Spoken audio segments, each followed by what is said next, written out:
Վերաքննիչ քրեական դատարանում դատավոր Էդգար Մանասյանի նախագահությամբ Շիրակի թեմի առաջնորդ Միքայել arczepiskopos Աջապահյանի դատավճռի դեմ բողոքների քննությունը հետաձգվեց։ Պատճառը հանրային մեղադրողների բացակայությունն էր։ Հիշեցնենք, Երևանի ընդհանուր իրավասության քրեական դատարանը դատավոր Արմինե Մելիքսեթյանի նախագահությամբ սեպտեմբերի 25-ի որոշմամբ Միքայել Սրբազանին մեղավոր էր ճանաչել եւ դատապարտել 2 տարի ազատազրկման։ Մայրաթորը եւ ինքը Միքայել Սրբազանը պնդում են, որ հայ եկեղեցու բարձրաստիճան հոգևորականի նկատմամբ քաղաքական հետապնդում է իրականացվում։ Մեր հույսը իրավաբանությունն է եւ այն փաստերը, որոնք որ այնքան ուժեղ են, որովհետեւ այն ինչ որ հրապարակային տեղի ունենալու, դրա շրջանցման եղանակը ուղղակի չունի վերաքննիչը։ Եթե իրենք որոշելու են կրկին ակնհայտ ապօրինի դատականակ կայացնել, դրա դեմը ոչինչ չեն կարող անել, որովհետեւ որոշում կայացնողը իրենք են, կնիկն ու ստորագրությունը իրենք են դնում, այսինքն այստեղ չեն կարող այլ մեթոդ կիրառել, քան իրավական գործընթացները, բայց կա գործ, որտեղ դու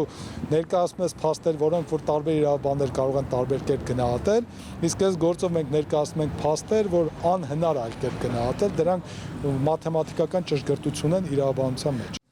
Դատավճռի դեմ բողոք ներկայացրել է թե պաշտպանության, թե մեղադրանքի կողմը։ Պաշտպանության կողմը պահանջում է բեկանել առաջին ատյանի դատավճիռը, ճանաչելով Միքայել Սրբազանի անմեղությունը։ Մեղադրանքի կողմը պահանջում է մասամբ բեկանել դատական ակտը, երկարացնելով Սրբազանի ազատազրկման ժամկետը 2 տարի 6 ամսով։ Բազմաթիվ հանգամանքներ են բարձրացել,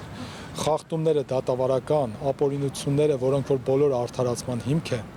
Մենք բարձրացել ենք ապահովությունների անթույլատրելիության հարց, որ բոլոր ապահովությունները անխտիր անթույլատրելի են, որ ապացույցները ընդհանրապես գոյություն չունեն, որ Միքայել Սրբազանը ընդհանրապես հանցանք չի կատարել։ Այսինքն այդ ամեն ինչը մանրակրկիտ 103 թերթից բաղկացած բողոք է, որի մեջ մանրամասն այդ ամեն ինչը շարադրած է։ Հիմա դրանք պետք է այստեղ քննության առարկա դառնան։ Դատական նիստը սկսվեց մոտ 40 րոպե ուշացումով, նիստին չէին ներկայացել հանրային մեղադրողները ծանուցում չստանալու պատճառով։ Դատական հաջորդ նիստը նշանակվեց հունվարի 13-ին ժամը 15:00-ին։ Փաստաբանական խումբը հայտնեց, որ Սրբազան հայրը պատրաստվում է վիրահատության։ Պաշտպանական կողմը նաև խնդրեց դատավորներին տրամադրել ավելի մեծ դահլիճ, որպեսզի Գյումրիից ժամանած հավատացյալ համայնքն ու առհասարակ Սրբազանի բոլոր աջակիցները կարողանան ներկա գտնվել նիստին։